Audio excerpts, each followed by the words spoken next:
देखिए हम लोग मौर्य डायनेस्टी के बारे में, यानी जो मगध पर शासन करने वाले सातों राजवंश थे, उन राजवंशों के बारे में हमने पढ़ लिया था। वो राजवंश क्या थे एक बार रिवाइज कर लेते हैं, सिर्फ ये क्रम में सजाने के लिए भी आ जाता है क्वेश्चन, तो ध्यान देंगे इस बात पे।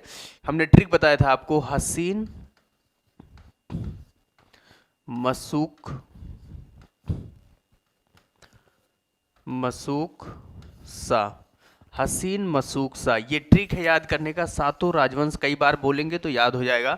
हा से था हर्यक वंश, सी से हो जाएगा शिशुनाग वंश, और ना से हो जाएगा नंद वंश, मा से हो जाएगा मौर्य वंश, सु से हो जाएगा सुंग वंश, का से हो जाएगा कर्ण वंश, और सा से हो जाएगा सातवाहन वंश। ये हमने बताया था इन सब के बारे में। हमने कर्ण वंश से ज़्यादा क्वेश्चन नहीं पूछता है, सातवाहन वंश से एक क्वेश्चन पूछता है कि सातवाहन वंश का जो समाज था वो कैसा था, तो मातृ सत्तात्मक था। तो ध्यान रखेंगे, हमने इतनी चीज़ें आपको बता दी। आज हम लोग स्टार्ट करेंगे गुप्ता डायनेस्टी के बारे में, ठीक है, गुप्त वंश के बारे में।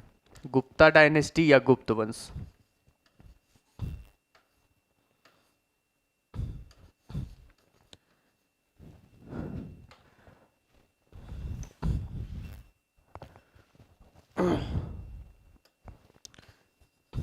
गुप्त वंश या गुप्ता डायनेस्टी, डायनेस्टी, ठीक। गुप्त वंश के बारे में हम लोग देखेंगे कि गुप्त वंश में क्या क्या चीज़ें हमारे लिए इंपॉर्टेंट है और कहाँ से क्वेश्चन पूछा जाता है। तो ध्यान रखेंगे, आप लोग भी साथ में लिखते चलेंगे, इंपॉर्टेंट है सारी चीज़ें।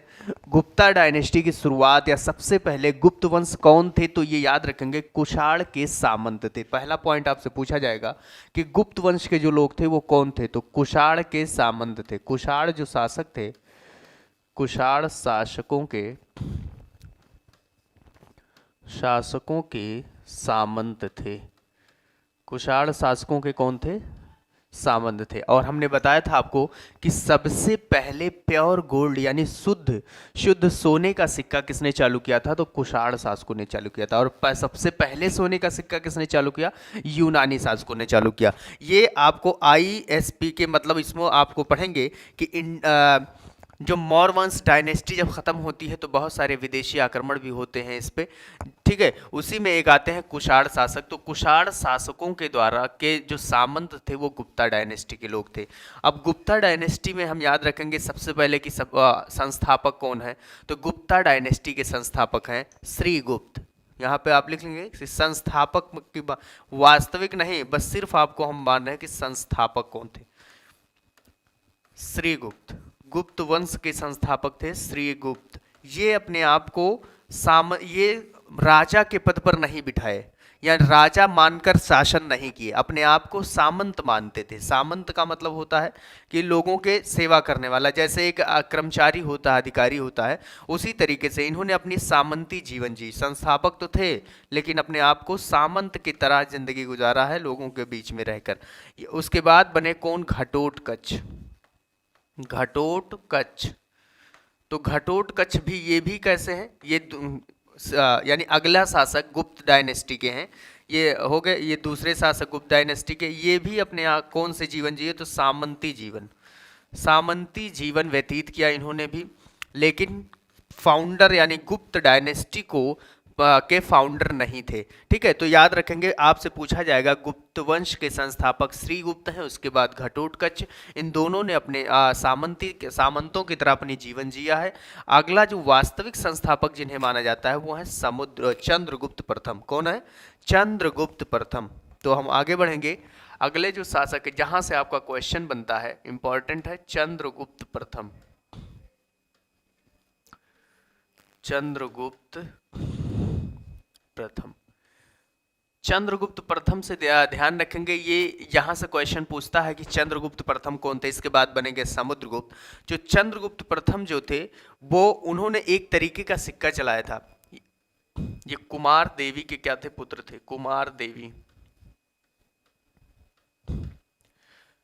कुमार देवी के पुत्र थे चंद्रगुप्त, ठीक, प्रथम। इन्होंने एक सिक्का चलाया था जिसका नाम था राजा रानी सिक्का। क्वेश्चन आया है कि राजा रानी प्रकार का सिक्का किसने चलाया था, राजा रानी सिक्का किसने चलाया था, तो चंद्रगुप्त प्रथम ने चलाया था। इन्हें वास्तविक संस्थापक कहा जाता है, रियल फाउंडर कहा जाता है, वास्तविक संस्थापक। तो ध्यान रखेंगे गुप्त वंश के वास्तविक संस्थापक कौन है? चंद्रगुप्त प्रथम। कौन है? चंद्रगुप्त प्रथम है। ठीक, कुमार देवी जो है ये लिच्छवी राजकुमारी है, इन्होंने कुमार देवी, इनकी कौन है? ये मतलब पुत्र नहीं है, ये कुमार देवी जो है ये इनकी पत्नी है। और ये कौन होती हैं? तो लिच्छवी राजकुमारी होती हैं। कुमार देवी जो है वो लिच्छवी गणराज्य है, सबसे यानी विश्व का अगर कहा जाए सबसे पहला गणराज्य कौन है तो वो लिच्छवी गणराज्य, सिक्का राजी रानी। उसके बाद में जो अगले शासक बनते हैं समुद्रगुप्त। यहाँ से सबसे ज्यादा क्वेश्चन पूछता है समुद्रगुप्त से। ठीक है, हम आपको इंपॉर्टेंट बताते चलते हैं कि किसमें क्या चीजें आपको याद करनी है। समुद्रगुप्त से याद रखिएगा, यहाँ से ढेरों क्वेश्चन पूछे जाते हैं। पहला, समुद्रगुप्त जो है ये अपने आप को लिच्छवी दैहित्र कहते थे। लिच्छवी दैहित्र का मतलब ये कुमार देवी के पुत्र थे, तो लिच्छवी दैहित्र का मतलब होता है नाती। ठीक है, और लिच्छवी ये गणराज्य थी, उनकी माँ जो थी वो लिच्छवी गणराज्य की थी, और तो इसीलिए अपने आप को क्या कहते थे? लिच्छवी दैहित्र, लिच्छवी दैहित्र कहते थे, दैहित्र। ठीक है, ध्यान रखेंगे लिच्छवी दैहित्र कहा जाता था इन्हें, समुद्रगुप्त को। इन्हें बीएन, एक इतिहासकार हैं जिनका नाम है बीएन स्मिथ, इन्होंने भारत का नेपोलियन कहा, भारत का नेपोलियन। भारत का नेपोलियन किसे कहा? तो समुद्रगुप्त को कहा जाता है। किसने कहा था? तो बीएन स्मिथ, एक इतिहासकार है, हिस्टोरियन है, इन्होंने कहा था, इतिहासकार। इन्होंने ही बताया था, यानी पुराणों में लिखा गया है कि समुद्रगुप्त का जो घोड़ा था वो 3 समुद्र का पानी पीता था। कहने का मतलब अगर यहाँ से हम देखें तो 3 समुद्र का मतलब ये नहीं कि जाकर पीना, यानी जो समुद्रगुप्त का जो शासन काल था वो कहाँ से कहाँ तक था? तो इधर है अरब सागर, अरेबियन सी, इधर है हिंद महासागर यानी इंडियन ओशन, और इधर है बे ऑफ बंगाल। तो ये तीनों में, कहने का मतलब पूरे दक्षिण भारत पर किसका कब्जा था? समुद्रगुप्त का। पूरे दक्षिण भारत पर समुद्रगुप्त का कब्जा था, इसलिए इतिहास पुराणों में कहा गया है कि समुद्रगुप्त का घोड़ा 3 समुद्र का पानी पीता था। ठीक है, दक्षिण भारत पर कब्जा, आप लिखते भी रहेंगे साथ में इसको, कब्जा 3 समुद्र का पानी पीता था। ये किस में कहा गया है? तो पुराणों में कहा गया है। समुद्रगुप्त ने एक प्रकार का सिक्का चलाया था जिसे कहते हैं मयूर शैली सिक्का। ध्यान रखेंगे, समुद्रगुप्त ने क्या चलाया? एक तरीके का सिक्का चलाया था जिसे क्या कहते हैं? मयूर शैली सिक्का। समुद्रगुप्त, यहां से लिखेंगे मयूर शैली सिक्का किसने चलाया? तो समुद्रगुप्त ने, मयूर शैली सिक्का समुद्रगुप्त ने चलाया। ठीक, इन्हीं के दरबार में एक कवि रहते थे। ठीक है, इन्हीं के दरबार में एक कवि रहते थे जिनका नाम है हरिसेन। हरिसेन नाम के कवि कहाँ रहते थे? तो इन्हीं के दरबार में रहते थे, और इन्हें महासंधि विग्राहक कहा जाता है। हरिसेन को क्या कहा जाता है? महासंधि विग्राहक। मयूर शैली सिक्का इन्होंने चलाया था। प्रयाग प्रशस्ति अभिलेख भी किसका है? तो हरिसेन का। हरिसेन का एक अभिलेख है, याद रखेंगे, महासंधि विग्राहक कहा जाता है इन्हें, महासंधि विग्राहक। इनकी एक अभिलेख है जिनका नाम है प्रयाग प्रशस्ति अभिलेख, प्रयाग प्रशस्ति अभिलेख। ये किसका है? हरिसेन का है। यहाँ से क्या जानकारी मिलती है कि जो समुद्रगुप्त थे वो भी, उन्हें कविराज कहा जाता था। समुद्रगुप्त को क्या कहा जाता था? कविराज। समुद्रगुप्त को कविराज कहा जाता था। ये जानकारी कहाँ से मिलती है? प्रयाग प्रशस्ति अभिलेख से मिलती है, जो कि किनकी है, हरिसेन की है। हरिसेन को महासंधि विग्राहक कहा जाता है। मयूर शैली सिक्का किसने चलाया था, तो समुद्रगुप्त ने चलाया था। समुद्रगुप्त को ये अपने आप को लिच्छवी दैहित्र कहते थे। बी.एन. स्मिथ ने इन्हें नेपोलियन कहा था, भारत का नेपोलियन। ठीक है, ये अब पूरे दक्षिण भारत पे इनका कब्जा था, तो इन्होंने एक उपाधि धारण की, धरड़ी बंद कहा जाता था। धरड़ी बंद, धरड़ी बंद का मतलब धरती को बांधने वाला, धरड़ी बंद। तो ये भी याद रखिएगा कि समुद्रगुप्त को धरड़ी बंद कहा जाता था, भी कहा जाता था।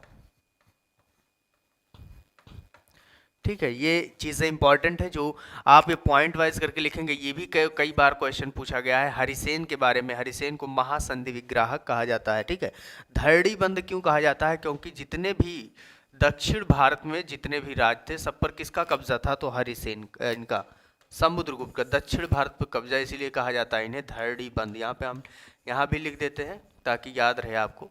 ठीक है, धरड़ी बंद कहा जाता है। तो ये समुद्रगुप्त के बारे में हमने आपको देखा है। अब इन्होंने एक सिक्का पाया गया था जिसपे बीड़ा बजाते हुए देखा गया, किसको, समुद्रगुप्त को। ठीक है, तो ये भी याद रखिएगा, कविराज भी कहा जाता है इन्हें। कृष्ण चरित्र एक पुस्तक है जो समुद्रगुप्त ने लिखी थी। बुक का नाम क्या है, कृष्ण चरित्र।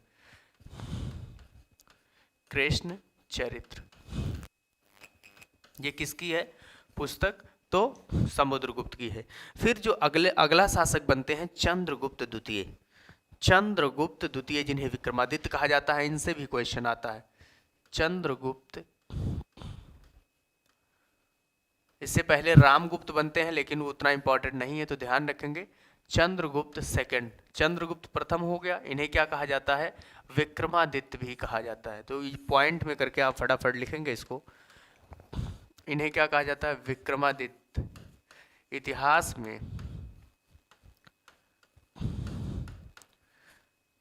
इतिहास में कितने शासकों को विक्रमादित्य कहा जाता है, जानते हैं, 16 शासकों को। आप लिखना चाहेंगे तो ऐसे लिख लेंगे, इतिहास में कितने शासकों को कहा जाता है, तो 16 शासकों को विक्रमादित्य कहा जाता है। तो विक्रमादित्य इन्हें कहा जाता है।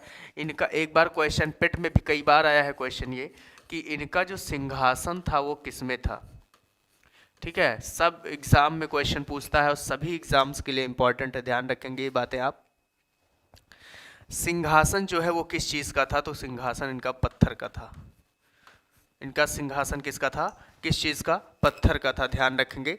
उसके बाद हम लोग देखते हैं इन्होंने विक्रमादित्य की उपाधि कब धारण की थी, तो शकों के अंत करने के बाद। इन्होंने शक एक राजा थे, शकों का अंत किया और विक्रमादित्य की उपाधि धारण की। ठीक है, शकों का अंत किया और विक्रमादित्य की उपाधि धारण की। चांदी का सिक्का भी किसने चलाया था, तो चंद्रगुप्त विक्रमादित्य ने चलाया था। चांदी का सिक्का, चांदी का सिक्का जब हम पढ़ा रहे थे तभी बताए थे आपको। गुप्त काल में चांदी का सिक्का चला था, किसने चलाया था, तो चंद्रगुप्त द्वितीय ने चलाया था। ध्यान रखेंगे ये चीजें। इन्हीं के दरबार में एक यात्री आया था चाइना से, जिसका नाम था फाहियान। हमने ये भी बताया था आपको, फाहियान जो था वो कहां से आया था, तो चीनी यात्री था। चीनी यात्री था। इसके पुस्तक का नाम है फो क्यू की। पुस्तक का नाम क्या है, फो क्यू की। ध्यान रखेंगे, फाहियान की पुस्तक का नाम फो क्यू की। एक हर्षवर्धन के दरबार में आएगा जिसका नाम है हुएनसांग, जिसके पुस्तक का नाम है सी यू की। तो एक एक इंपॉर्टेंट है, देखो, फा से फाहियान और फा से फो क्यू की। ये किसके दरबार में आया, तो चंद्रगुप्त विक्रमादित्य या चंद्रगुप्त द्वितीय के दरबार में आया, जिन्हें विक्रमादित्य कहा जाता है। ठीक है, ये किसके लिए, इनका जो सिंहासन था या ये किसके लिए प्रसिद्ध थे, तो न्याय के लिए प्रसिद्ध थे। तो ये सब लोग जानते हैं कि जो चंद्रगुप्त विक्रमादित्य हैं वो किसके लिए जाने जाते हैं, तो न्याय के लिए प्रसिद्ध।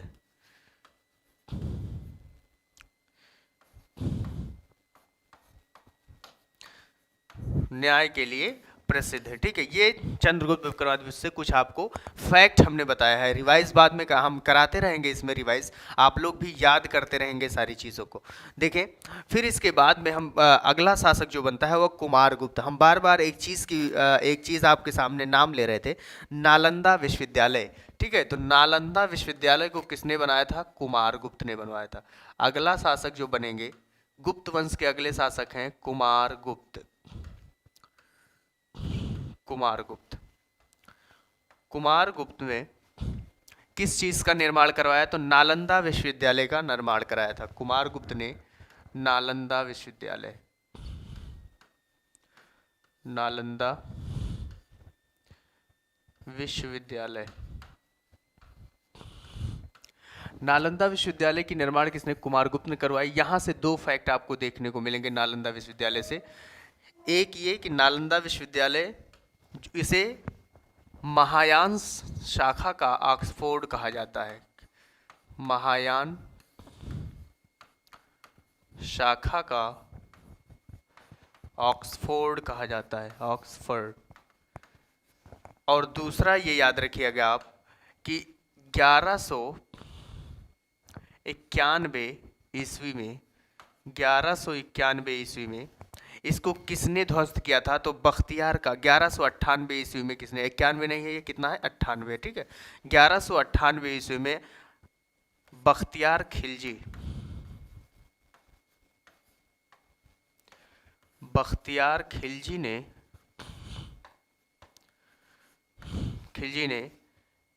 नालंदा विश्वविद्यालय को क्या कर दिया था? ध्वस्त कर दिया था, जला दिया था। ठीक है, 1198 ईस्वी में। याद रखिएगा, बख्तियार खिलजी कौन था? कुतुबुद्दीन ऐबक का सेनापति था। तो मैं सिर्फ ऐबक लिख देता हूं, आप समझ जाएंगे। ऐबक का क्या था? ऐबक का सेनापति था। जब हम दिल्ली सल्तनत आपको पढ़ाएंगे तो दिल्ली सल्तनत में आपको बताएंगे दो नाम आता है, एक बख्तियार काकी, एक बख्तियार खिलजी। तो बख्तियार काकी जो थे वो ऐबक के गुरु थे, जबकि बख्तियार खिलजी उसका सेनापति था। ऐबक उन्होंने बख्तियार काकी के याद में ही बनाया था कुतुब मीनार। ठीक है, कुतुब मीनार किसके याद में बनवाया गया था? कुतुब मीनार कुतुबुद्दीन ऐबक ने बनवाया था। वो किसके याद में? तो बख्तियार काकी के याद में। अब दो चीज़ें आपसे यहाँ से समझ में आई। ऑक्सफोर्ड, महायान शाखा का ऑक्सफोर्ड कहा जाता है किसे? नालंदा विश्वविद्यालय को। कुमारगुप्त ने नालंदा विश्वविद्यालय बनाया था, जो कि चंद्रगुप्त द्वितीय विक्रमादित्य के बाद में बनने वाले गुप्त शासक थे। ठीक, इसके बाद आता है अस्कंदगुप्त। अगला शासक जो है अस्कंदगुप्त। एक चीज और हमने आपको कई बार इसका वर्णन किया है, अस्कंदगुप्त। ठीक है, किस चीज का वर्णन हमने किया है? एक झील के बारे में हम बार बार आपको बताए हैं, उसका नाम है कौन सा झील? सुदर्शन झील। तो सुदर्शन झील को बनवाया किसने था? चंद्रगुप्त मौर्य। हमने बताया था कि जूनागढ़ अभिलेख से ये जानकारी मिलती है कि चंद्रगुप्त मौर्य का जो शासन है वो भारत के पश्चिमी भागों तक है। और ये कहाँ से? तो सुदर्शन झील के जरिए मिलती है। तो वो सुदर्शन झील तो बनवाया गया, लेकिन उसको जीर्णोद्वार भी करवाए बहुत सारे लोगों ने। अशोक ने भी इसका जीर्णोद्वार कराया है, अस्कंदगुप्त ने भी इसका जीर्णोद्वार कराया, मतलब रिपेयरिंग करवाया, मरम्मत करवाया। अस्कंदगुप्त ये अगला शासक बनते हैं, याद रखिएगा। सुदर्शन झील का इन्होंने जीर्णोद्वार करवाया, सुदर्शन झील।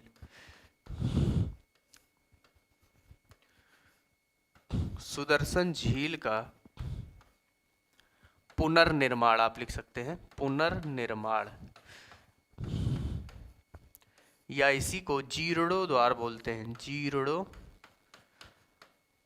जीर्णोद्वार। ठीक है, दोनों एक ही है, हिंदी में वर्ड आ जाता है कभी कभी।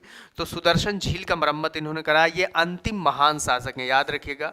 अंतिम महान शासक, गुप्त वंश के अंतिम, गुप्त वंश के अंतिम महान शासक,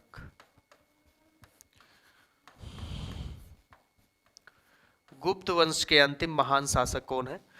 तो अस्कंदगुप्त हैं। सुदर्शन झील से अगर क्वेश्चन आपसे पूछा जाएगा, इसको हम कई बार बताए हैं, यहाँ पे लिख देते हैं फिर से। सुदर्शन झील के बारे में क्वेश्चन पूछेगा तो याद रखिएगा, सुदर्शन झील का ये कहाँ पे इसकी चर्चा मिलती है? तो जूनागढ़ अभिलेख में, जूनागढ़ अभिलेख, जूनागढ़ अभिलेख में इसकी चर्चा मिलती है। इस किसका है? तो रुद्रदामन का है, रुद्रदामन का है जूनागढ़ अभिलेख। याद रखिएगा इस चीज़ को। और इसका स्कंदगुप्त ने इसका जीर्णोद्धार करवाया, अशोक ने भी करवाया था। तो ये चीज़ें हमने आपको बता दी। चर्चा कहाँ से मिलता है, तो स्कंदगुप्त। इसके बाद स्कंदगुप्त में सुदर्शन झील अंतिम शासक थे, ये महान शासक। फिर उसके बाद में अगला शासक बनते हैं भानुगुप्त, जो कि महान शासक नहीं है, बस उनसे एक चीज़ याद रखिएगा, अगला शासक बनते हैं भानुगुप्त। ये हमने बताया था आपको जब अभिलेख पढ़ा रहा था तब। भानुगुप्त का एक अभिलेख है जिसका नाम है एरड़ अभिलेख। एरड़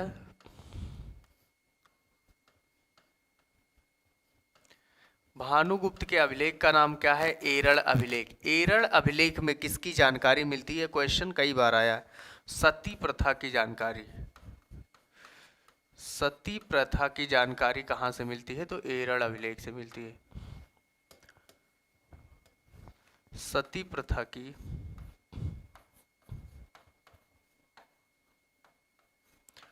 सती प्रथा की जानकारी कहाँ से मिलती है, एरड़ अभिलेख से मिलती है। ध्यान रखेंगे ये क्वेश्चन आया भी हुआ है इसका, भानुगुप्त से रिलेटेड।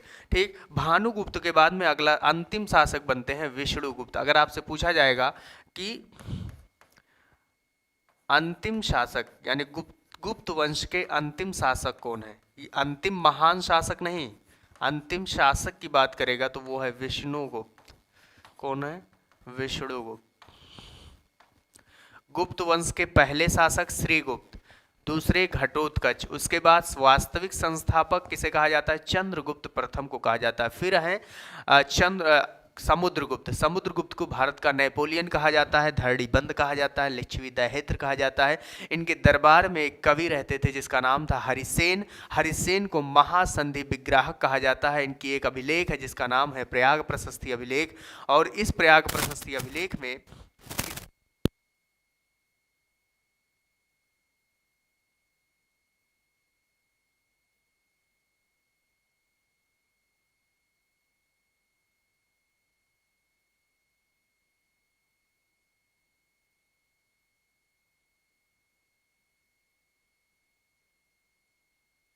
हाँ देखिए, हम बता रहे थे आपको कि कविराज कहा जाता है, ये जानकारी कहाँ से मिलती है, ये जानकारी प्रयाग प्रशस्ति अभिलेख जो कि हरिसेन की है यहाँ से मिलती है। मयूर शैली सिक्का किसने चलाया था, तो समुद्रगुप्त ने चलाया था। समुद्रगुप्त का जो घोड़ा था वो 3 समंदर का पानी पीता था। इससे ये मतलब है कि पूरी दक्षिण भारत पे कब्जा किसकी थी, तो समुद्रगुप्त की थी, जो कि पुराणों में कहा गया है। अगला शासक बनते हैं अगला शासक जो बनते हैं वो चंद्रगुप्त द्वितीय, जिन्हें हम विक्रमादित्य के नाम से, रामगुप्त भी उससे पहले बनते हैं लेकिन उतना इंपॉर्टेंट वो नहीं है।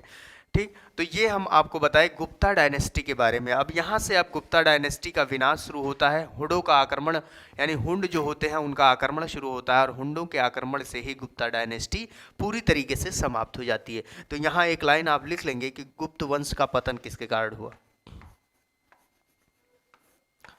गुप्त वंश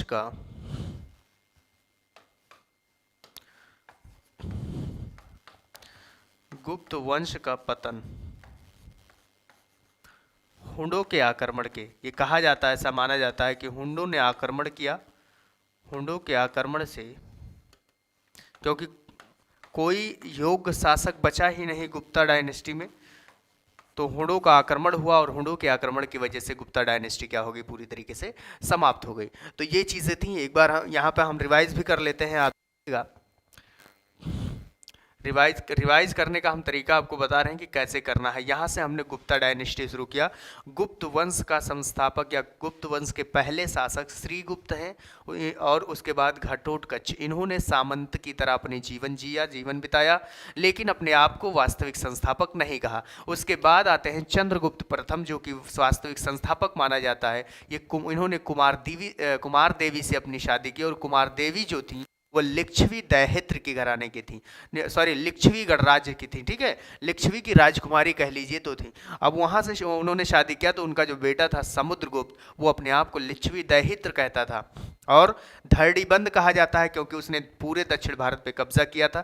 एक इतिहासकार हैं जिसका नाम है B.N. स्मिथ, इन्होंने इन्हें क्या कहा था, भारत का नेपोलियन कहा था। और पुराणों में माना जाता है कि समुद्रगुप्त का जो घोड़ा है वो 3 समंदर का पानी पीता था। कहने का मतलब पूरे दक्षिण भारत पे कब्जा उन्हीं का था। फिर समुद्रगुप्त में मयूर शैली सिक्का याद रखिएगा, हरिसेन एक कवि रहते, कवि इन्हीं के दरबार में रहा करते थे। इसी तरीके से विक्रमादित्य के दरबार में भी 9 कवि रहते थे जिन्हें कहा जाता है नवरत्न। अगर यहाँ पे लिखना चाहेंगे तो आप लिख लेंगे विक्रमादित्य के दरबार में कौन रहते थे, नवरत्न, यानी 9 कवि रहते थे जिन्हें नवरत्न कहा जाता है। 9 कवि। क्वेश्चन आपसे पूछ लेगा कि नवरत्न कहाँ रहते थे विक्रमादित्य के दरबार में, नवरत्न कहा जाता है, नवरत्न। ठीक, ये चीजें हमने बताई आपको। फिर समुद्रगुप्त के बाद में आएंगे चंद्रगुप्त द्वितीय। चंद्रगुप्त द्वितीय के दरबार में विक्रमादित्य का, इनका जो सिंहासन था वो पत्थर का था, ये न्याय के लिए जाने जाते हैं। चांदी का सिक्का इन्होंने चलाया था। फाह्यान जो एक चीनी यात्री था इन्हीं के दरबार में आया था जिसका पुस्तक था फो यू की। ठीक है, इन्हीं के दरबार में 9 कवि रहते थे जिन्हें नवरत्न कहा गया। न्याय के लिए ये प्रसिद्ध थे। आगे हमने आपको बताया कि अगला शासक कुमारगुप्त बनते हैं। कुमारगुप्त जो है वो नालंदा विश्वविद्यालय जो कि बिहार में है उसकी एस्टेब्लिश करते हैं, उसकी स्थापना करते हैं। नालंदा विश्वविद्यालय को महायान शाखा का ऑक्सफोर्ड कहा जाता है। महायान शाखा जो है वो बौद्ध धर्म के, उनके गौतम बुद्ध के मृत्यु के बाद बौद्ध धर्म 2 भागों में डिवाइड हो गया। पहला था हीनयान और दूसरा था महायान। फिर इसे 1198 ईस्वी में दिल्ली सल्तनत का राज होता है। और दिल्ली सल्तनत का दिल्ली सल्तनत के संस्थापक अगर कहा जाए तो कुतुबुद्दीन ऐबक जो होता है उसी का सेनापति बख्तियार खिलजी ने इसे 1198 ईस्वी में क्या कर दिया था, ध्वस्त कर दिया था। आगे हम लोग बढ़ते हैं। स्कंदगुप्त ने सुदर्शन झील का निर्माण कराया। सुदर्शन झील का पुनर्निर्माण इसका निर्माण किसने करवाया था, तो चंद्रगुप्त मौर्य ने करवाया था। चंद्रगुप्त मौर्य ने इसका निर्माण कराया और जीर्णोद्धार या रिकंस्ट्रक्शन भी कह सकते हैं आप सुदर्शन झील का स्कंदगुप्त और अशोक ने करवाया था। ठीक, इसका जानकारी कहाँ से मिलती है, तो जूनागढ़ अभिलेख से मिलती है जिसकी है वो रुद्रदामन की है।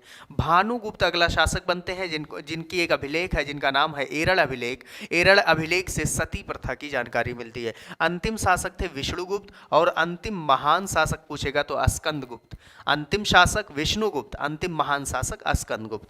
ठीक है, गुप्त वंश का पतन का कारण था हुंडों का आक्रमण, ये ध्यान रखेंगे। आगे हम लोग बढ़ते हैं, गुप्ता डायनेस्टी के बाद में आते हैं। ठीक है, हुंडों का आक्रमण हो गया। गुप्ता डायनेस्टी के बाद में आता है पुष्यभूति वंश। क्या आता है, पुष्यभूति वंश। अब यहां से कुछ चीजें आपको इंपॉर्टेंट वो लिखते हुए चलना है। पुष्यभूति वंश, संस्थापक तो जरूर याद रखना है और इनमें जो वर्क हुआ है वो वर्क याद रखिएगा। पुष्यभूति वंश की स्थापना, इसी को जजाक भूक्त या वर्धन वंश भी कहा जाता है। पुष्यभूति वंश को भी क्या कहा जाता है, वर्धन वंश। आप इसी में आएंगे हर्षवर्धन, वर्धन वंश, पुष्यभूति वंश। तो पुष्यभूति वंश के संस्थापक नाम से ही स्पष्ट है, संस्थापक कौन होंगे, पुष्यभूति वर्धन।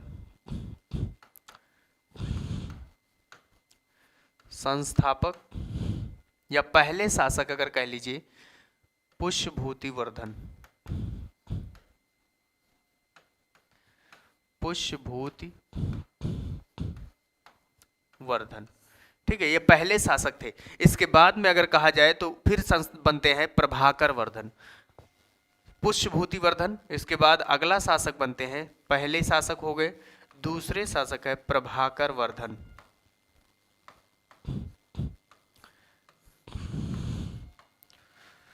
प्रभाकर वर्धन, इन्हीं प्रभाकर वर्धन के 3 संतान थे। कितने संतान, प्रभाकर वर्धन के 3 संतान थे। एक का नाम था राजवर्धन, हर्षवर्धन और राजश्री। क्या नाम था, राजवर्धन, राजवर्धन, दूसरे थे हर्षवर्धन और तीसरे थी एक लड़की थी इनकी राजश्री। ठीक, तो 3 चीजें याद रखिएगा। पहला, प्रभाकर वर्धन की जो 3 संतान थे उनमें है राजवर्धन, हर्षवर्धन और राजश्री। इसी में सबसे मेन हमको जो पढ़ना है वो हर्षवर्धन के बारे में पढ़ना है। ठीक है, तो आप तीनों याद रखेंगे, इंपॉर्टेंट है चीजें। कौन कौन से? प्रभाकर वर्धन की 3 संतान, राजवर्धन, हर्षवर्धन, राजश्री, या इस तरह से भी याद कर सकते हैं, हर्षवर्धन, राजवर्धन, राजश्री, या राजश्री, राजवर्धन, हर्षवर्धन। ठीक है, ये तीनों याद रखिएगा, तीनों संतान। अब कहाँ से लड़ाइयाँ शुरू होती हैं आप देखेंगे।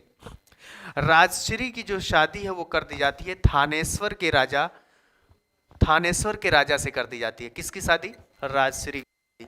और उनका जो विवाद चलता रहता है किससे? कन्नौज के राजा गृहवर्मन से। इनकी सॉरी, यह जो प्रभाकर वर्धन थे वो कहाँ के रहने वाले थे? तो थानेश्वर के रहने वाले थे। राजश्री की जो विवाह है वो की जाती है गृहवर्मन से, जो कि कन्नौज का राजा होता है। और उनका युद्ध जो मैंने दुश्मन होता है उसका नाम था देवगुप्त। क्या नाम था? देवगुप्त। तो देवगुप्त ने किसकी हत्या कर देता है? गृहवर्मन की। आप कहानी समझिएगा, कहानी आपसे नहीं पूछेगा। देवगुप्त ने गृहवर्मन की हत्या की। देखें,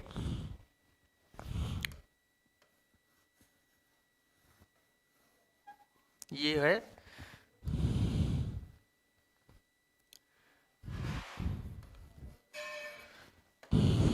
देखिए, थानेश्वर इनकी क्या थी? राजधानी थी। थानेश्वर यानी वर्धन वंश की राजधानी थानेश्वर थी। कन्नौज के राजा होते हैं कौन? गृहवर्मन। गृहवर्मन से शादी किसकी की जाती है? तो राजश्री की। लेकिन यही देवगुप्त एक शासक होता है, देवगुप्त, और ये देवगुप्त से इनका क्या होता है? लफड़ा होता है, यानी झगड़ा होता है। और देवगुप्त ने, यानी मालवा का शासक होता है देवगुप्त। किसका? मालवा का। और ये किसकी हत्या कर देता है? तो गृहवर्मन की हत्या कर देता है। यहां से उठते हैं कौन? राजवर्धन, और किसकी हत्या कर देते हैं? देवगुप्त की। देवगुप्त का एक बंगाल शासक था जिसका नाम था शशांक। बंगाल शासक का नाम क्या था? शशांक। शशांक किसकी हत्या कर देता है? तो राजवर्धन की हत्या कर देता है। ध्यान से इसको देखेंगे आप। फिर हर्षवर्धन उठते हैं और किसकी हत्या कर देते हैं? शशांक की। अब यहां से एक कहानी चलती है। लेकिन जब देवगुप्त ने गृहवर्मन पे हत्या किया था और राजश्री को भी मारने जा रहा था, तो ये राजश्री क्या हो, यानी घर को छोड़कर जंगल में भाग गई थी। ठीक है, और उसके बाद में ये लड़ाइयाँ इधर चलती रही। तो आप देखेंगे कैसे कि मालवा के शासक देवगुप्त ने किसकी हत्या कर दी? गृहवर्मन की हत्या कर दी।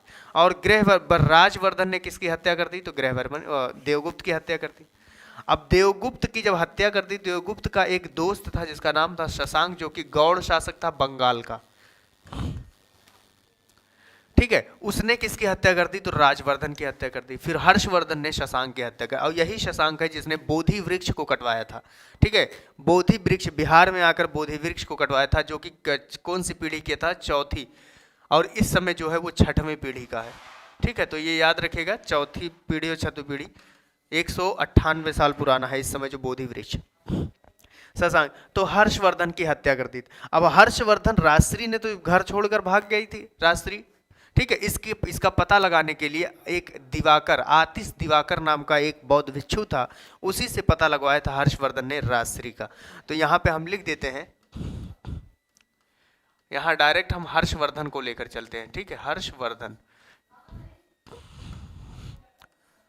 हर्षवर्धन जो है वो शासक बनता है, लेकिन अपनी बहन राजश्री का पता किससे लगवाता है? राजश्री का पता एक बौद्ध भिक्षु जिसका नाम था आतिश दिवाकर। आतिश या अति दिवाकर, आतिश दिवाकर। आतिश दिवाकर नाम का एक बौद्ध भिक्षु था, उसी से इन्होंने पता लगवाया था हर्षवर्धन। ठीक है, तो हर्षवर्धन, और ये अपनी राजधानी को किसको, हर्षवर्धन ने अपनी राजधानी किसे बनाया? तो मथुरा को बनाया था। राजधानी अपनी किसे बनाया? मथुरा। राजधानी अपनी मथुरा को बनाया, और खुद सिंहासन पर नहीं बैठा, अपने बहन को सिंहासन पर बैठा और अपना संरक्षक बना रहा। सिंहासन पर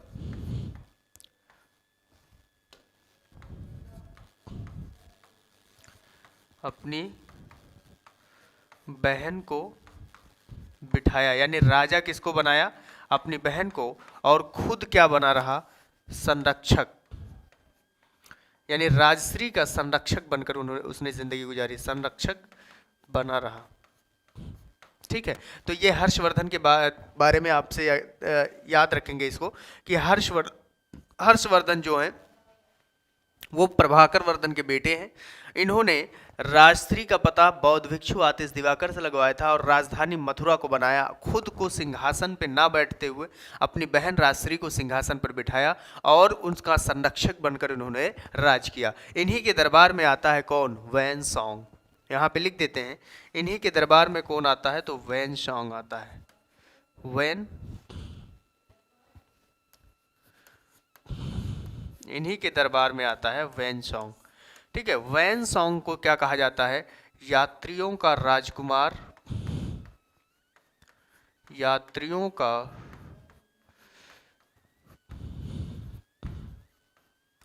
यात्रियों का राजकुमार, नीति का पंडित,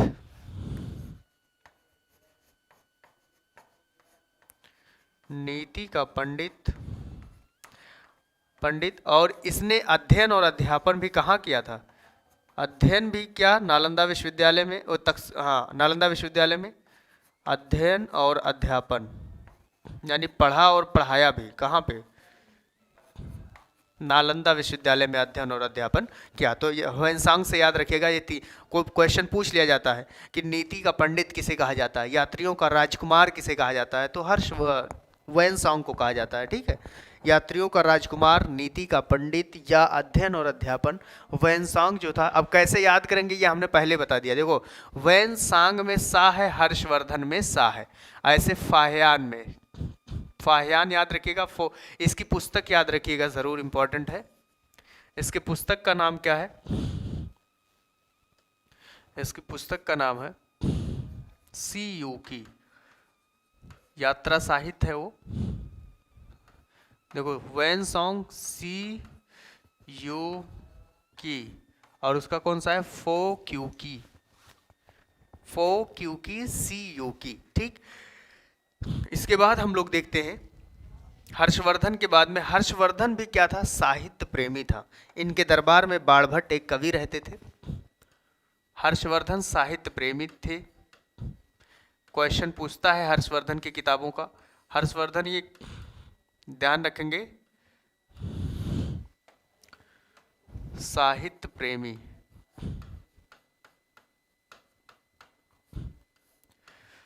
साहित्य प्रेमी थे।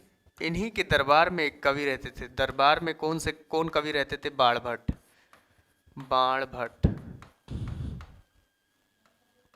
बाणभट्ट रहते थे, जिनकी एक पुस्तक है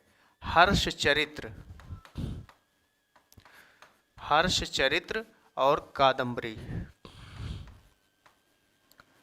हर्षचरित्र और कादम्बरी, ये दोनों किताबें किसकी है? बाणभट्ट की हैं। जबकि हर्षवर्धन ने 3 किताबें लिखी थी। कितनी किताबें? 3 किताबें लिखी थी। रत्नावली,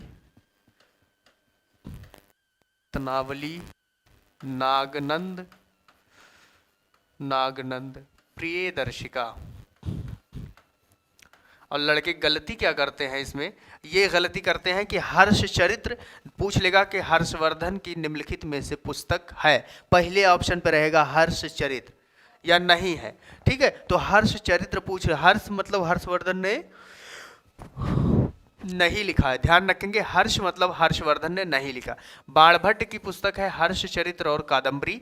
हर्षवर्धन की पुस्तक है रत्नावली, नागनंद और प्रियदर्शिका। ये तीनों किताबें हर्षवर्धन की हैं। हर्षवर्धन ने एक उपाधि धारण की थी, जो इसका नाम था शिलादित्य। शिलादित्य किसे कहा जाता है? तो हर्षवर्धन को कहा जाता है। ये उपाधि थी किसकी? हर्षवर्धन की उपाधि थी, शिलादित्य कहा जाता था हर्षवर्धन को। इसके बाद हर्षवर्धन के काल को, यानी हर्षवर्धन का जब मृत्यु, तो इसे इतिहासकार ने युग परिवर्तन का काल कहा था। क्या कहा था? हर्षवर्धन के मृत्यु के बाद युग परिवर्तन का काल, यानी हर्षवर्धन के काल को, हर्षवर्धन के मृत्यु को क्या कहा इतिहासकारों ने? युग परिवर्तन का काल। ये कुछ क्वेश्चन आया है, युग परिवर्तन,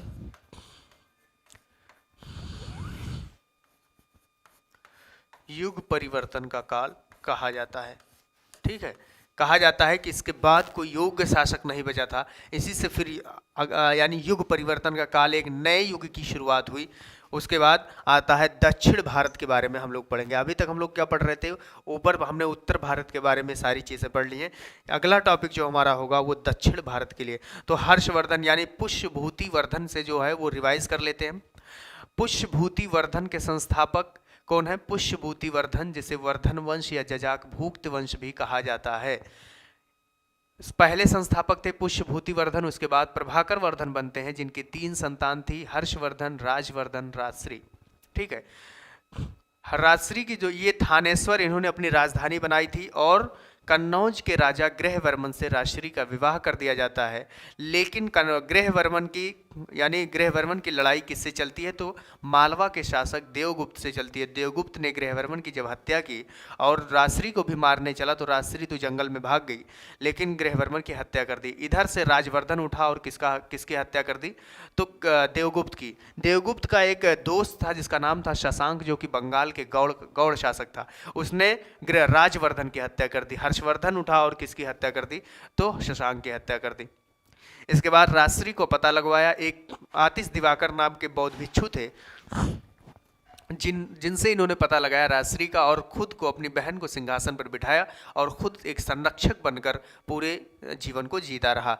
और हर्षवर्धन जो था वो साहित्य प्रेमी था। इसी के दरबार में वैनसांग आया था, जिसे यात्रियों का राजकुमार, नीति का पंडित। इसने नालंदा विश्वविद्यालय में अध्ययन और अध्यापन दोनों किया था। ठीक है, वैनसांग जो था वो साहित्य प्रेमी था। इसी के दरबार में कवि रहते थे जिनका नाम था बाणभट्ट, जिसने कादम्बरी लिखा और हर्षचरित्र लिखा। जबकि हर्षवर्धन के जो 3 रचनाएं हैं उनका नाम है रत्नावली, नागनंद और प्रियदर्शिका। ये इंपॉर्टेंट, इस तरीके से आप लोग रिवाइज भी करते रहेंगे। आगे हम लोग पढ़ेंगे दक्षिण भारत के बारे में। दक्षिण भारत, दक्षिण भारत, दक्षिण भारत यानी इसे हम संगम काल के नाम से जानते हैं। संगम काल 1000 ईस्वी से 200 ईस्वी तक है। दक्षिण भारत में हमको क्या पढ़ना है? संगम काल। संगम काल कहां से कहां तक है? 1000 ईस्वी से 200 ईस्वी तक। ठीक, संगम काल में दक्षिण भारत, आप जानते हैं दक्षिण भारत ये पूरा है दक्षिण भारत। ठीक है, अब दक्षिण भारत से हमें क्या पढ़ना है? इन्हीं में से संगम काल में 3 संगम हुए थे। संगम काल में कितने संगम हुए? 3 संगम हुए थे। जो किस लिए हुए थे? तो तमिल भाषा के प्रचार के लिए। तमिल भाषा कहाँ की है? तो तमिलनाडु की है। ठीक है, संगम काल किस लिए हुआ? ये पॉइंट लिख लीजिएगा आप। 3 संगम हुए हैं, 3 संगम हुए। ये किस लिए किया गया था? तो तमिल भाषा के प्रचार के लिए। किस भाषा के? तमिल भाषा के प्रचार के लिए संगम का 3 संगम हुए थे। अब इसकी अध्यक्षता ये कहाँ पे और किसने करवाया था? तो राजा पांड राजाओं ने करवाया था। पांड राजा। ठीक है, पांड राजाओं ने 3 संगम। ये क्वेश्चन तीनों इंपॉर्टेंट है। कितने संगम हुए? तो 3 संगम। किसने करवाया? राजा पांड राजाओं ने करवाया था। किस लिए? तो तमिल भाषा के प्रचार के लिए या तमिल साहित्य के प्रचार के लिए तीनों संगम किए गए। पहला संगम के कब किया गया? इसकी अध्यक्षता किसने की? दूसरा क्या, इसमें कितने राजाओं ने भाग लिया? ये 3 क्वेश्चन भी पूछता है। उसके बाद दूसरा जो हुआ वो कब हुआ और तीसरा वो कब हुआ? तो पहला जो संगम हुआ है वो दक्षिणी मदुरै में हुआ। पहला संगम कब हुआ? दक्षिणी मदुरै। मदुरै ये कहां पे है? तमिलनाडु में है। दक्षिणी मदुरै, यहां पे हम बना भी देते हैं, आप ध्यान रखिएगा। यहाँ पे ये तमिलनाडु, ये पूरा तो दक्षिणी मदुरै, यानी पहला संगम दक्षिणी मदुरै में हुआ। कब हुआ ये? इसमें यानी इसकी अध्यक्षता किसने किया था? तो ऋषि अगस्त ने किया था। अध्यक्षता किसने किया? तीनों इंपॉर्टेंट है। अध्यक्षता कितने राजाओं ने भाग लिया और इसमें क्या चीजें तमिल साहित्य के लिए क्या चीजें की गई? तो अध्यक्षता किसने किया? ऋषि अगस्त अध्यक्षता किए थे, ऋषि अगस्त ने किया। राजाओं ने 89 राजाओं ने इसमें भाग लिया। 89 राजाओं ने क्या किया, भाग लिया। ठीक है, और ये जो है इसमें कोई भी चीज़, ये पूरा किसी चीज़ की रचना नहीं हुई। जैसे अलग अलग संगम में अलग अलग साहित्य की रचना की गई थी, इसमें कोई भी नहीं हुआ, क्योंकि इसमें पूरी तरीके से ये डूब चुका था। दूसरा जो दक्षिणी मदुरै है, इसमें अगर रचना की बात करेंगे तो कोई रचना नहीं हुआ, ऐसे लिख के कट कर देंगे। ठीक है, दूसरा हम साहित्य की बात करेंगे, यानी दूसरे संगम की बात करेंगे तो ये हुआ था अलवय, जिसे कपाटपुरम कहा जाता है। अलवय जिसे कहा जाता है कपाटपुरम। कपाटपुरम ये भी तमिलनाडु में ही है। इसमें क्या क्या हुआ, तो इसकी अध्यक्षता 2 लोगों ने किया था। अध्यक्षता कितने लोगों ने, ऋषि अगस्त ने भी किया इसकी अध्यक्षता, और तोलकापियर ने भी किया था। ऋषि अगस्त, अध्यक्षता किसने किया,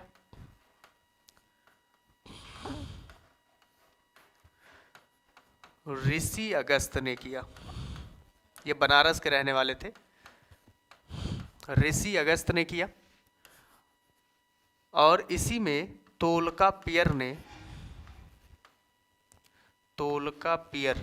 ये तमिल कवि हैं, तमिल साहित्यकार हैं, ध्यान रखेंगे। तोलकापियर ने एक किताब लिखा या पुस्तक लिखी जिसका नाम था तोलकापियम। तोलकापियर या तोलकापियम किसकी है, तो तोलकापियर की है। इसमें कितने राजाओं ने भाग लिया, 59 राजाओं ने इसमें भाग लिया। कितने राजाओं ने भाग लिया, 59 राजाओं ने भाग लिया। अब उसके बाद आएगा उत्तरी मदुरै, जिसे हम मदुरई के नाम से जानते हैं। यहीं पे हम लिख देते हैं तीसरा,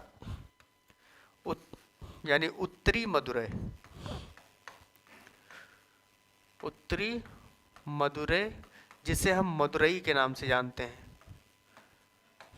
मदुरई के नाम से जानते हैं। इसकी जो अध्यक्षता थी वो नक्कियर ने की थी।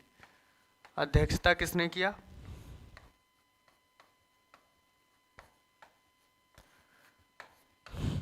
उत्तरी मदुरै की अध्यक्षता नक्कियर ने की थी। और इसमें कितने राजा ने भाग लिया था, तो 44 राजा की अगर हम बात करेंगे तो 40 नहीं, एक है 89, 59 उसके बाद 49। इसमें कितने राजाओं ने भाग लिया, 49 राजाओं ने। इसमें भी किसी प्रकार की कोई रचना नहीं हुई। तो ये याद रखिएगा आप लोग।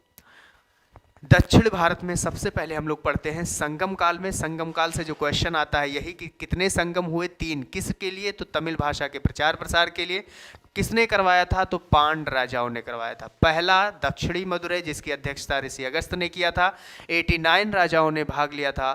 दूसरा जो हुआ वो कपाटपुरम में हुआ, जिसे अलवे के नाम से जानते हैं। इसमें 59 राजाओं ने भाग लिया था। इसमें इसकी अध्यक्षता ऋषि अगस्त ने किया, और एक तोलकापियर ने तोलकापियम नाम की किताब लिखी। उत्तरी मदुरै ये जो है, अध्यक्षता किसने किया था, नक्कियर ने किया था। राजा कितने थे, 49। इसमें भी किसी प्रकार की कोई रचना नहीं की गई। ठीक है, अब इसमें अलग अलग इसमें आता है, संगम काल में आता है चेर राजा, चेर, पांड, और उसके बाद आते हैं चोल राजा। चेर राजा, पांड राजा और चोल राजा आते हैं। तो ध्यान रखेंगे, चेर राजाओं से ये इन्हें क्या कहा जाता है, पर्वतीय देश के नाम से जाना जाता है चेर राजाओं। पांड को किस नाम से जाना जाता है, पांड का मतलब होता है प्राचीन। ठीक है, उसके बाद आता है चोल राजा, तो चोल वंश का मतलब होता है नया देश। ये तीनों पॉइंट आप जरूर लिखेंगे। पहला, दक्षिण भारत में आता है पहले चेर, पांड, चोल। ये 3 इंपॉर्टेंट है, पहले इसको आप लिखिए। चेर का मतलब होता है पर्वतीय प्रदेश। अर्थ पूछ लेता है कि चेर का मतलब पर्वतीय प्रदेश। पांड का मतलब होता है नया देश। पांड का मतलब क्या होता है, पांड का मतलब होता है प्राचीन। अर्थ, पांड का मतलब अर्थ होता है प्राचीन। चोल का मतलब होता है नया देश। ये इनका क्या है, अर्थ है। अब इनमें बहुत सारे राजा हैं, जैसे चेर राजाओं की ही बात करें तो चेर वंश जो है 100 से 190 ईस्वी तक काम चलता है। इसका जो संस्थापक होता है उदयन जरेल, उदयन जरेल होता है। फिर शेन गुटवन होता है, फिर आदि गमान होता है। शेन गुटवन से क्वेश्चन आता है कि इसने महाभारत के योद्धाओं को भोजन कराया था। आदि गमान से क्या आता है कि गन्ना की खेती सबसे पहले किसने स्टार्ट की थी, तो आदि गमान ने की थी। तो ये बहुत डिटेल में आपका हो जाएगा, बस याद रखिएगा। चेर से हम ये इतना तो ये चीज़ें आपको पता होना चाहिए कि चेर का मतलब पर्वतीय प्रदेश होता है, पांड का मतलब प्राचीन होता है, चोल का मतलब नया देश होता है। अब चेर वंश में क्या क्या आपको याद करना है वो मैं लिख रहा हूँ, ज़्यादा चीज़ें इसमें नहीं है क्योंकि बहुत डिटेल में बहुत सारी चीज़ें हैं। तो चेर वंश के बारे में हम आपको बता दें, इसमें ये तो उदयन जरेल इसका संस्थापक था। आप सिर्फ इतना लिखेंगे कि शेन गुटवन, शेन गुटवन जो था इसे लाल चेर कहा जाता था, लाल चेर। और इसी ने सबसे पहले कणगी पूजा स्टार्ट किया था। कणगी पूजा मतलब पत्नी की पूजा, कणगी मतलब क्या होता है, पत्नी।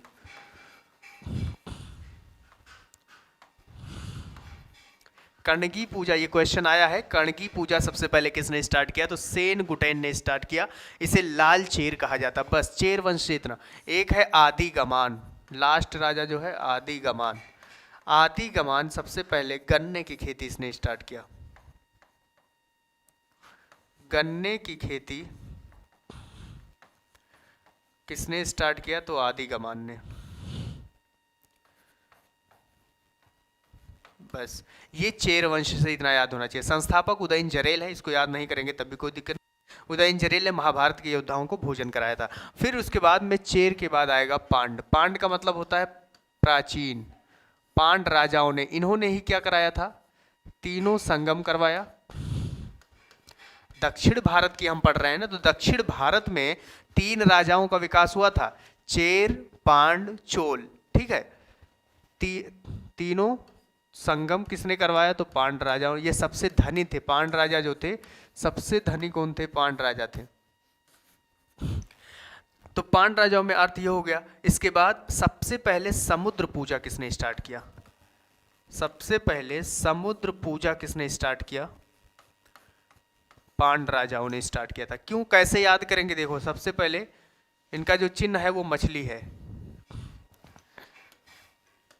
ये यहीं पे है, देखो चेर है, चोल है, पांड है। तो जो पांड राजा है वो समंदर के किनारे हैं, तो समुद्र पूजा सबसे पहले किसने स्टार्ट किया, इसने। इनका जो चिन्ह है वो मछली है। तो ध्यान रखेंगे, ये भारत के नक्शे से भी समझ जाएंगे ये सारी चीजें, पांड, चोल और चेर।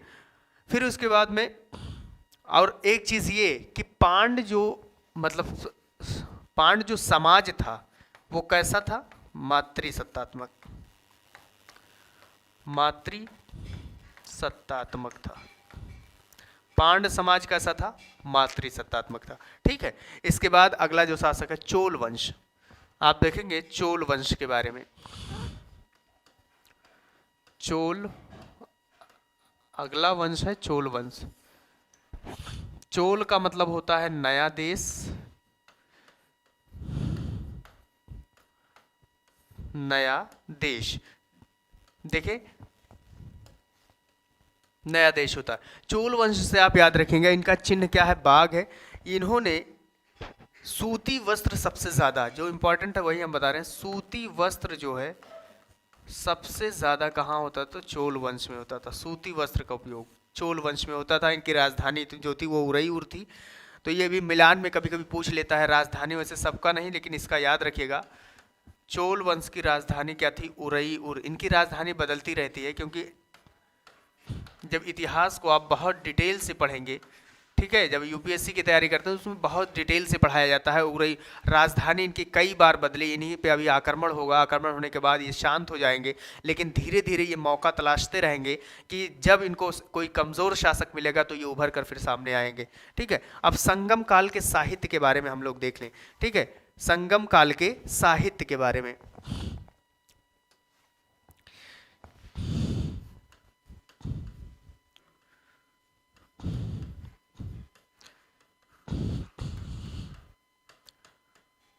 संगम काल की अगर साहित्य की हम बात करते हैं, जैसे हिंदी साहित्य में बहुत सारे लेखक हैं, कवि हैं, उसी तरीके से संगम काल के साहित्य में एक तो हमने बता दिया तोलकापियर। तोलकापियर की पुस्तक का नाम क्या है? तोलकापियम। तोलकापियम, ठीक है। तोलकापियर की पुस्तक ना है तोलकापियम। एक कुराल करके है, कुराल, ठीक है। ये इसे तमिल साहित्य का सबसे इंपॉर्टेंट बुक कौन सा है? तो कुराल है। तमिल साहित्य का सबसे, इसे बाइबल कहा जाता है, तमिल साहित्य का बाइबल, ठीक। कुराल हो गया। तोलकापियर ने क्या लिखा? तोलकापियम लिखा था। और उसके बाद मणिमेखले ने मणिमेखलम लिखा था, मणिमेखले, मणिमेखले, मणिमेखलम। ये 3 साहित्य आप याद रखिएगा। वैसे बहुत सारे हैं लेकिन 3 आप याद रखिएगा, तोलकापियर, तोलकापियम। ये कवि हैं, नहीं तो पता लगे कि बुक का पता ही ना पाए क्या है। ये पुस्तक है, ठीक है। तो ये तमिल साहित्य के बारे में हमने बताया। अब अगला जो यानी नेक्स्ट क्लास में हम आपको बताएंगे इसके बारे में। तमिल साहित्य खत्म हो जाएगा, उसके बाद वाकाटक वंश रहेगा। हर एक वंश है, वाकाटक हो गया, वारंगल वंश हो गया, ठीक है। फिर उसके बाद में आएगा हमारा चोल वंश। फिर से जो हमने कहा ना, चोल वंश इसको दबाया जाएगा लेकिन वो शांत रहेगा। जैसे ही कोई कमजोर शासक आएगा तो उसको दबाकर फिर ऊपर आ जाएगा। फिर राष्ट्रकूट वंश पढ़ेंगे, पाल वंश, सेन वंश, इस तरीके से धीरे धीरे फिर हम पहुंचेंगे मॉडर्न हिस्ट्री की ओर, ठीक है। फिर मिलेंगे नेक्स्ट क्लास में। Thank you very much.